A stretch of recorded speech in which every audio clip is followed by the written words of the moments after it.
পারভেজ ভাই এইভাবে তো সম্ভব না। না না না, আপনি বলেন প্রত্যেকটা দিন যদি একই ঘটনা ঘটে, হ্যাঁ উনি প্রত্যেকদিন অফিস ছুটির পরে একটা মিটিং ধরাই দিবে। হ্যাঁ, না না না ভাই, আপনি তো বুঝবেন না, বাসায় এসে তো জবাবদিহি করতে হয় আমাকে। আমার তো বউ বাচ্চা আছে নাকি। না না না, আমি প্রয়োজনে চাকরি ছেড়ে দিব, এই চাকরি আমার দরকার নাই। প্রতিদিন আমি রাত করতে পারবো না।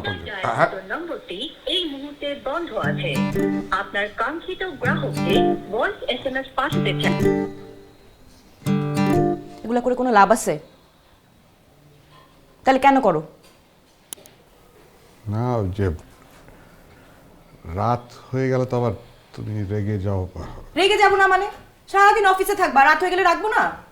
আর সেজন্য মিথ্যা কথা বলবা? এটা তো তোমার নতুন না, তোমার তো প্রায়ই রাত হয়, আর রাত হলেই হচ্ছে একটা মিথ্যা কথা বলো।